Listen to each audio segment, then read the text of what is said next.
Oi, pessoal, tudo bem? Maravilha, santa gratidão. Estamos aqui de volta com Prosa com Bertaglia. E nós vamos falar de um tema hoje bastante interessante, que é desafios de um CIO na indústria de bens de consumo. Um assunto bastante pertinente, bastante interessante para todas as pessoas que nos acompanham aqui na Prosa com Bertaglia. E nós sabemos que nos dias de hoje ocorre uma transformação significativa proporcionada aí por novos modelos de negócios, novas demandas do famigerado mercado e, logicamente, disponibilidade de tecnologia. Essa evolução traz uma nova expectativa, veja bem o que eu vou falar, uma nova expectativa em relação ao papel do CIO dentro da organização, principalmente na forma como conduzem a área de tecnologia com relação às soluções tecnológicas e principalmente o ERP. Hoje, os CIOs percebem que o sistema ERP e o que o orbita, logicamente, ao seu redor, deve ser visto como uma plataforma para a transformação digital, a palavrinha mágica aí, da organização, e não apenas como um sistema transacional. Portanto, a questão não é se, mas quanto as empresas devem gastar na evolução dos atuais sistemas por tecnologias mais inteligentes e quais seriam os principais recursos do ERP que estariam apoiando as iniciativas de transformação digital. Como administrar este suporte, apoio ao negócio de forma ágil, virtual e com os custos controlados? Bacana, né? Mas para conversar e refletir sobre esse assunto, eu trouxe aqui um grande amigo de longa data, um uruguaio no Brasil há muito tempo, é o amigo do peito, Gonçalo Exposto. Ô, Gonçalo, meu amigo, que honra, um orgulho enorme tê-lo aqui. Seja bem-vindo, meu amigo Gonçalo. Obrigado, Paulo. Boa tarde. Você falou uruguaio no Brasil, há 25 anos que eu moro aqui, né? Então, já sou mais brasileiro que uruguaio, só no futebol não, né? No futebol continuo celeste, continuarei celeste para sempre. Mas, de fato, até me nacionalizei. Então, é um orgulho estar aqui nesse país e um orgulho conversar com você. Que bacana. Você sabe que eu aprendi a falar chuteira em espanhol com você, né? É Claro, sapatilha, né? sapato. É. É mesmo. Nunca me esqueça disso aí, tá? É que eram anos bons, né? A gente era meio quixotesco no que estávamos fazendo naqueles anos, né? E Exato. quando a gente olha para trás, é impressionante todas as transformações que a gente viveu, né? Mas foi bom, estamos aqui. Vamos prosear então, Vamos? Gonçalo. Vamos falar um pouquinho da era do conhecimento e aí da digitalização, a tecnologia está em voga hoje em dia, né? Serve para tudo. Então, gostaria que você explorasse esse tema. Fica à vontade, meu amigo, eu confio aí em você. Então, é um tema que ultimamente a gente tem refletido bastante, né? Eu tive uma carreira de 35 anos, mais de 35 anos na indústria, né? E depois que eu parei um pouco de trabalhar na indústria, tive vários papos com vários colegas, tá? De quais são os desafios que o CIO tem e vai ter nas indústrias de bens de consumo nos próximos anos. Se a gente lembra, a gente passou, na nossa geração, Paulo, por várias transformações, certo? A gente saiu dos mainframes, fomos para o Open System procurando redução de custos e agilidade, né? Depois saímos do Open System, fomos a utilizar ERPs procurando uma integração e uma eficiência maior, né? Já fizemos a segunda onda de ERPs, né? Para procurar cada vez mais eficiência e integração, e algumas empresas já estão na terceira onda de ERPs, na minha visão, um pouco forçadas, né, pelas empresas que mudam de versão e falam a cada X anos, 7, 10 anos, eu tenho que ter uma receita de novas versões, senão meu modelo não funciona. Mas, e foi necessário, né? Ou seja, você vê as empresas de consumo hoje em dia, como elas estão integradas, como elas dependem de tecnologia, comparado quando a gente começou, realmente foi necessário, realmente os objetivos daquela época foram atingidos. Eu sempre brincava lá e continuo brincando que não tem função mais importante que TI hoje numa empresa de venda e consumo. É a única que pode parar a empresa, né? ser apaixonado por supply chain, mas eu brincava lá que se uma linha de produção parar, parou essa linha de produção. Se um CD deixa de distribuir, puxa, é um CD no mundo. Agora, se o ERP para, em empresas multinacionais, parou a empresa inteira, né? Então, a importância de tecnologia tem aumentado enormemente, a criticidade e etc., certo? É assim, por exemplo, que hoje em dia se vê investimentos em cybersecurity, por exemplo. Quem diria que teríamos hoje investimentos tão pesados em cybersecurity que uma das ameaças mais grandes que qualquer empresa está tendo é se for hackeada, né? Temos exemplos de empresas que foram hackeadas e deixaram de faturar por um mês, né? Então, olha a importância que a área tem hoje nesse tipo de empresas, tá? Mas, ao mesmo tempo, na minha visão, a era de eu vou investir em ter sistemas mais integrados, controle, eficiência, tá legal, mas não é suficiente, tá? Se você vê o mercado tem tido uma transformação brutal, tá? E mais com a pandemia, né? Se o e-commerce era uma área, um canal que começava a ser explorado por muitas empresas de bens de consumo, vide o caso de Compre Agora, quem quiser vai, compreagora.com.br, que se vê várias indústrias atendendo pequenos varejos de maneira remota, né, por um e-commerce. Já existia esse tipo de iniciativa, né? Digitalização do canal indireto, experiências como fazer que um distribuidor fosse mais eficiente, como chegar no pequeno varejo de maneira eficiente, porque o custo da pessoa era muito alto, etc. Com a pandemia, explodiu, né? Vamos voltar lá atrás, março do ano passado. Aquele vendedor tradicional que está acostumado a ir no varejo, sentar com o cara, fazer o pedidinho, seja num tablet, tanto faz. O cara não podia mais. De um dia para outro, teve que pegar o telefone, começar a ligar para os caras, numa indústria que explodiu, né? Higiene, comida, o que as pessoas mais compravam, e o cara não podia fazer essa maneira tradicional de vender. Né? Um puta desafio que foi, de alguma maneira, palhado em quê? Em utilização de tecnologia, quem sabe de maneira pouco organizada. Né? Então, provavelmente, algumas empresas testaram, vão fazer pedido por WhatsApp, por Telegram, temos nosso SFA, colocamos um sisteminha aí, etc. O que não tenho dúvida que explodiu, e a quantidade de atividade, e a digitalização, a atividade na área de venda supply chain com retailers e indústria foi muito maior, foi exponencial. Tem um gráfico que você deve ter visto por aí, né, que fala quem foi que digitalizou tua empresa, se foi o CEO, o CIO ou a Covid. Sem dúvida foi a Covid, né? A Covid ajudou a digitalizar as empresas de maneira absurda. Mas, ao mesmo tempo, pegou o CIO num momento no qual ele estava em umas pressões grandes e disputando, quem sabe, até poder para poder ser o CDO, né, o Chief Digital Officer, grandes debates com marketing, quem deveria ser o quê, até quando o marketing queria, de alguma maneira, em grandes indústrias, ser o Digital Officer, porque marketing digital era tudo, sem ter uma visão mais ampla, que a digitalização não é só do marketing, é de toda a empresa, e de um dia para outro o cara se viu como um cara que todo mundo olhava e falava, meu, como vamos fazer?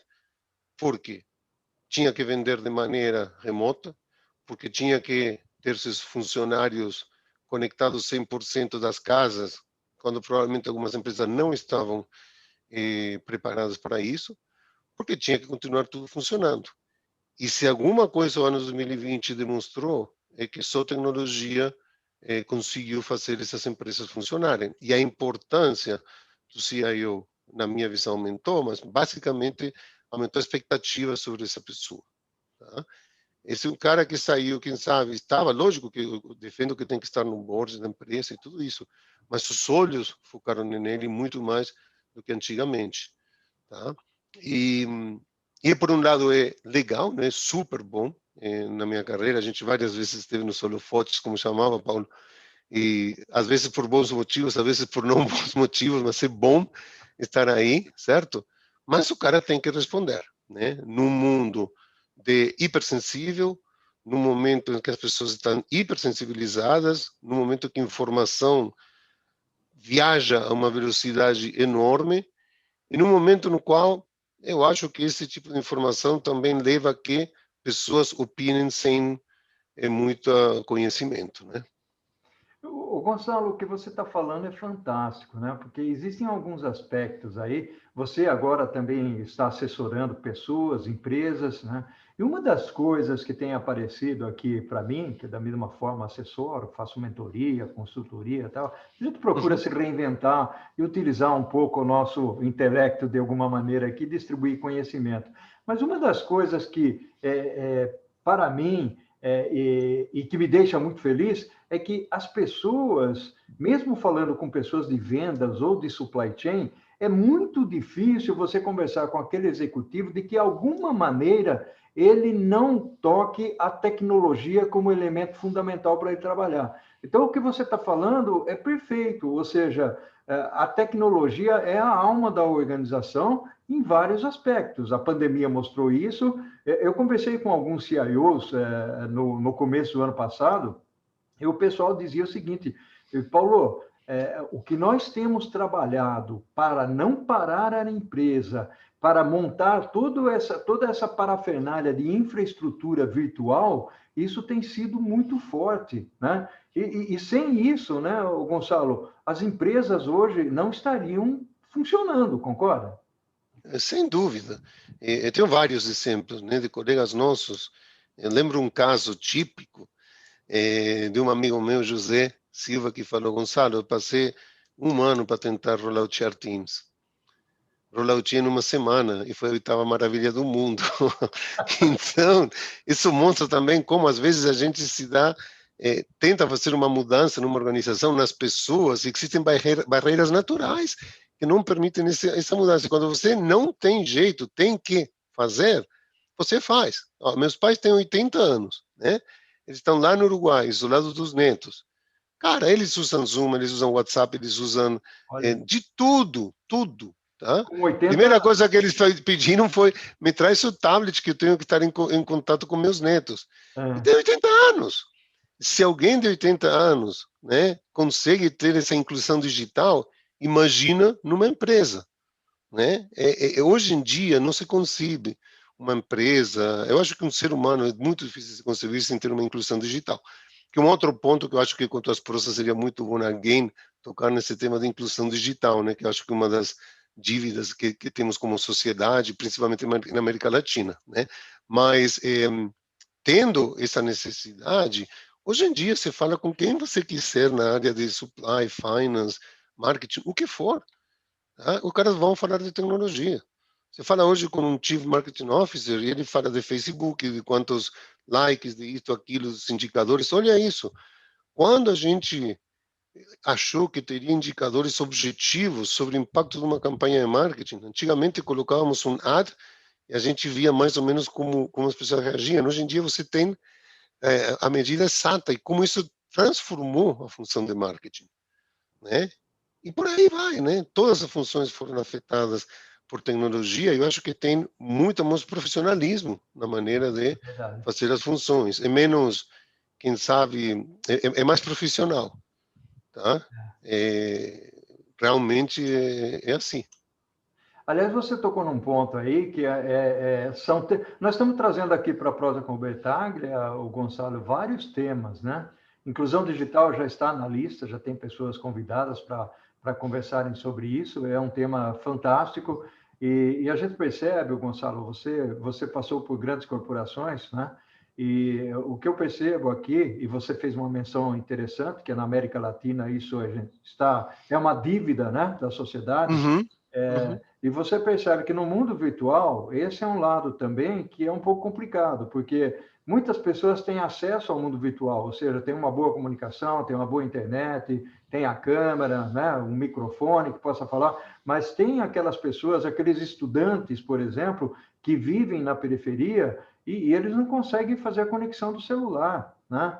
Eu vivencio isso porque o meu trabalho, ele também é pela periferia, né? de dar palestra, dar cursos para essas pessoas. Muito bacana que você trouxe isso à tona, Gonçalo, e nós precisamos explorar muito esse assunto aí. Gonçalo, vamos fazer o seguinte: olha, a prosa está muito boa, meu amigo, né? Metade do tempo já foi aqui. O primeiro tempo de Brasil e Uruguai já foi, né?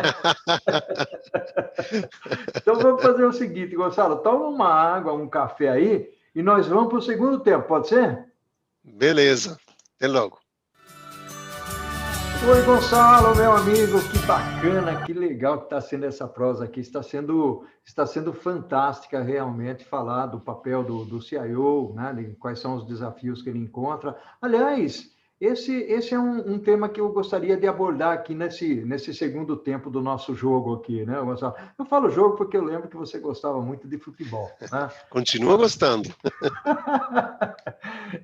E então vamos falar dos principais desafios hoje desse papel aí, como manter o ritmo da inovação. A gente sabe que a tecnologia ela ampliou muito o leque, né? A gente sabe que ela percorre toda a organização, né? Todos os departamentos, mas hoje o CIO precisa ter uma visão muito diferenciada, né, Gonçalo? Eu sei que você tinha, o Rogério Fava, né, que é uma pessoa fantástica, nosso amigo lá de Unilever, tinha essa visão diferenciada, né? Então, vamos lá, vamos desbravar um pouco esse território aí, falar um pouco dos desafios hoje, da velocidade, do risco, né? Como é que a gente olha por essas perspectivas?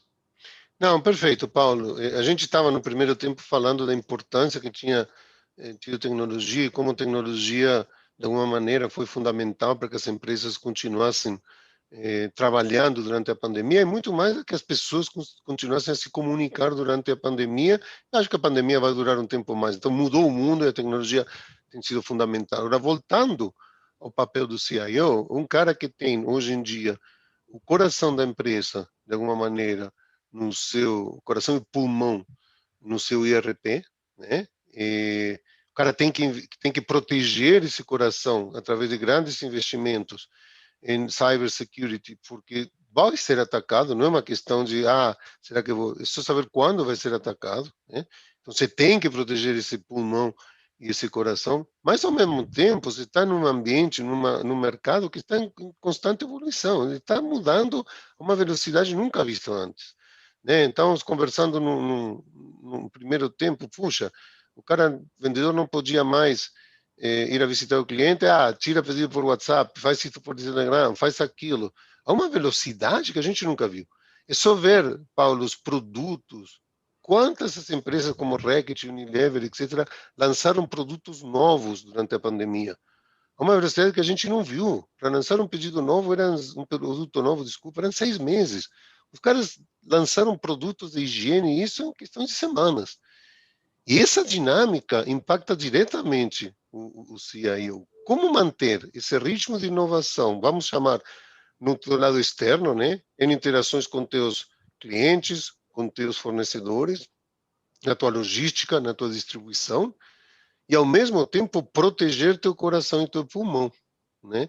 Isso eu acho que é um grande desafio, porque na minha visão, o risco que você quer tomar quando você faz qualquer mudança no teu ERP é diferente do risco que você quer tomar quando você vai dar uma nova funcionalidade, uma nova app para teu vendedor para colocar ou mandar um insight para teu vendedor saber qual é a melhor promoção que ele ter que oferecer para um cliente, por exemplo. Velocidades diferentes e riscos diferentes. Então, como é que o CIO pode resolver isso? Porque a nossa geração foi fácil. A gente foi a geração que criou os ERPs, o ERP mandava em tudo, né? Como estávamos todo mundo com muito medo de fazer qualquer coisa e parar a companhia, o ritmo do ERP era o ritmo que ditava, né, a inovação do TI ou da empresa como um todo, certo? Hoje em dia eles não têm mais esse luxo, certo? Então, eu acho que duas ou três coisas que estão acontecendo hoje que os CIOs estão explorando. Primeiro, sair do conceito de sistemas para ir para o conceito de plataformas. Com certeza você já tem ouvido falar disso, e é fantástico. Quem sabe lá atrás a gente sonhava em ter plataformas que pudessem permitir essa inovação rápida, e principalmente aquela inovação de que testa, não se viu, joga fora, vai com outro, etc. Você vê isso mais e mais. E uma integração entre o teu ERP e essas plataformas de inovação que permita ter essa dupla velocidade. É como se fosse um sistema de engrenagens que você faz que a inovação rode mais rápido, enquanto o teu RP continua com o ritmo e cadência do teu coração e pulmão, né?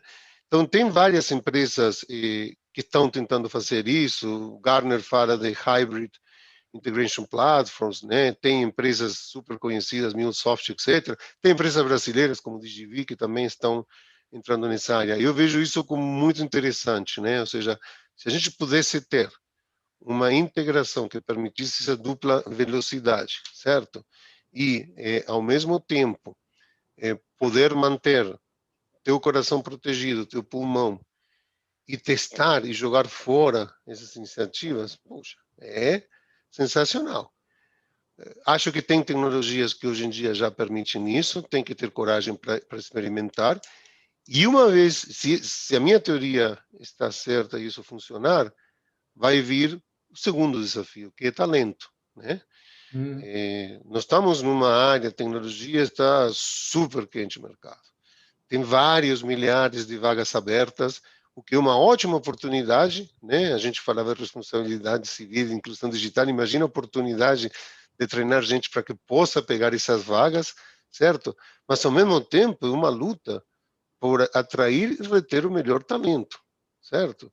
E empresas de CPG, na nossa época, a gente já tinha vários planos, lembra, de como atrair talento, como cuidar de talento, mas a gente não tinha os Facebooks, os Googles, etc., também dando essas oportunidades para profissionais de informática. Então, mais e mais, a luta por atrair e reter o melhor talento, acho que um mega desafio para qualquer CIO hoje. Como fazer isso? Tá? Porque não é pagando mais, lógico que reward é sempre melhor, mas não é só isso, né? Tem que ter uma maneira de incluir as pessoas, e acho que algumas empresas estão na frente, principalmente quando começam a falar de propósito e machear o propósito da empresa com o propósito da pessoa, e por aí vai, né? Mas acho que esses dois grandes desafios, né? Procurar uma arquitetura flexível que te permita ter esse tipo de diferente velocidade de inovação, proteger teu coração com investimento em cybersecurity e atrair e manter talento, eu vejo como os principais desafios nos próximos anos. Uau! É muito legal isso que você falou, principalmente de talentos, e uma das coisas, o Gonçalo, que eu começo a imaginar é o seguinte: nós temos uma quantidade, aliás, você tem trabalhado com alguns aí, uma quantidade enorme de startups, né? E principalmente startups em tecnologia. Então, o pessoal me vincula muito mais como uma pessoa de estratégia e supply chain, né? Do que de tecnologia. Então, eles me procuram e, Paulo, eu tenho a tecnologia. Onde é que eu posso colocar, acoplar aqui, né? Ou seja, a demanda é o inverso. Ele criou a tecnologia, criou a startup para depois ele tentar, né? E aí tem uma quantidade enorme, Gonçalo. Então, eu sinto às vezes, eu não consigo falar não, né? De dar uma dica, uma orientação voluntária, tudo bem. Mas eu vejo esses meninos na idade entre 28 a 40 anos, 28, 35 anos, se aventurando e criando, inventando essas coisas baseadas em tecnologia, com aquele anseio, né, da organização exponencial, ou seja, você falou aí do Facebook, né, do YouTube, deu algumas ideias, o Google e tal, que são organizações exponenciais. Nós somos na época do Netscape, né, Isso. do Orkut, ou seja, que o Netscape, coitado, né, foi morto rapidamente pela própria Microsoft, que lançou lá Matou ele. o Explorer, né? Isso. Então, são situações que, ao mesmo tempo, é uma delícia você presenciar isso, né? Entender que os meninos estão se aventurando, estão fazendo coisas. Ao mesmo tempo, eu tenho tido alguma interação, e também estou incluído nesse meio aí, algumas empresas que estão assessorando esses meninos. E isso é muito bom, porque você acaba dando um norte para eles, né? Ou seja, de como montar, estruturar, fazer o MVP, né? do produto e por aí vai. Então, o apoio da tecnologia é muito bom. E aí você trouxe a história do talento, né? Porque nós olhamos pela perspectiva da Unilever, né?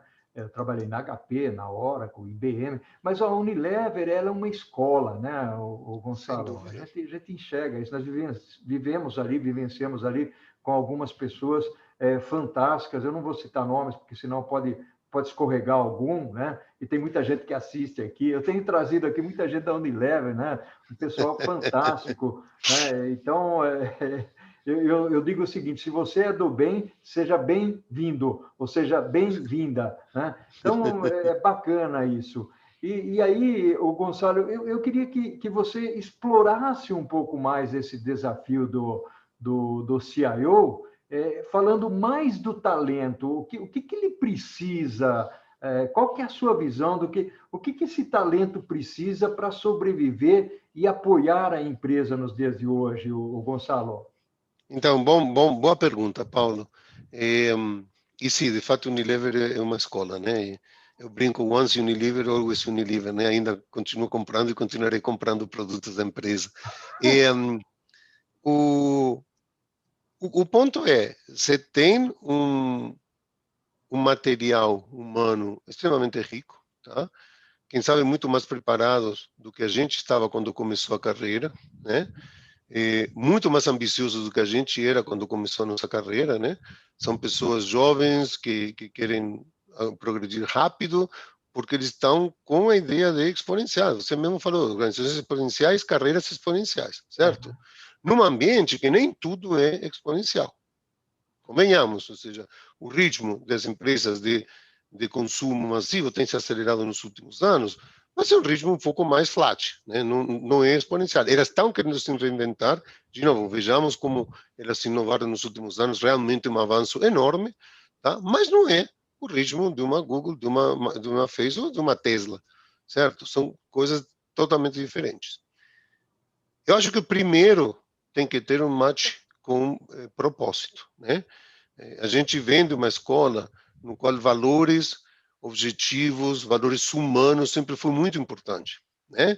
Eu trabalhei 35 anos na Unilever e quando a mim me perguntavam, como é trabalhar em 35 anos? Você falou tanto tempo, eu falei, olha, a pergunta deveria ser por que eu não saí? Porque de fato eu tive muitas oportunidades de sair, tá? Mas o match que eu tinha entre meus princípios, os princípios da companhia, uma companhia que me deixava ser eu, sem nenhuma restrição, era muito importante para mim. Então, acho que as companhias têm que fazer um match entre o propósito da pessoa que está chegando e o match com a companhia. Isso vai ajudar a reter pessoas, porque você tem alguma coisa a mais do que um salário, um bônus ou uma posição. Tá? Lembremos que as gerações novas têm um compromisso social, quem sabe até maior que o nosso, certo? E empresas que têm uma responsabilidade social grande, cachorro latindo hoje em dia é normal, né?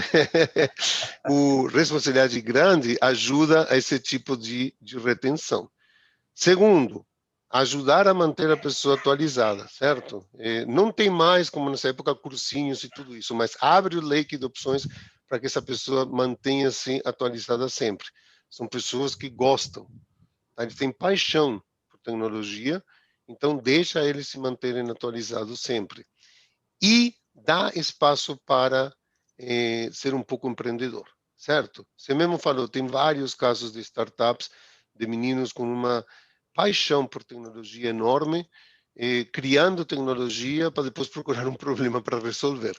Acho que as empresas têm a possibilidade de deixar essas pessoas criarem tecnologia para problemas que já existem, né? Então, podem evitar essa frustração, se você quiser, de alguém vir e falar, porra, olha que bom, que legal que eu fiz, e você olha e fala, mas onde eu vou aplicar isso no mundo de hoje?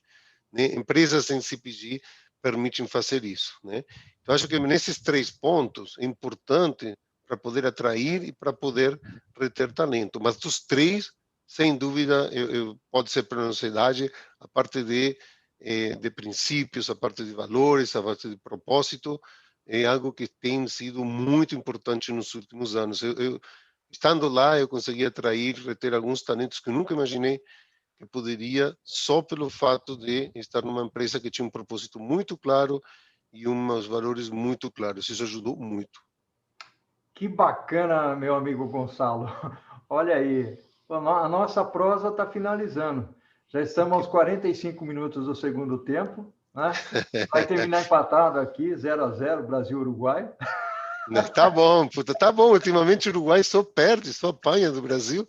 Deixa assim, tá ótimo. Gonçalo, meu amigo, minha enorme gratidão para você, né? Fantástica a nossa prosa aqui, muito bacana, tá? Um abraço virtual, né? Aqui Grande, grande. para você, tá? Eu tenho uma admiração profunda, um respeito profundo por você aí. Ao É infinito e mútuo. além, Gonçalo. Infinito além, essas são tuas palavras de sempre. Paulo, muito obrigado, tem sido um prazer e vamos continuar esses papos. Parabéns, né, pela iniciativa, eu tenho acompanhado os últimos vídeos também e vamos lá.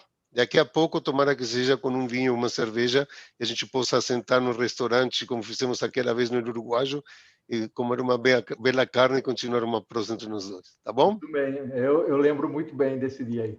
Bacana, Abração, Gonçalo. Tá? Paulo. Um abração. Abraço, se cuida. Obrigado, viu? Tchau, tchau. Tudo de bom.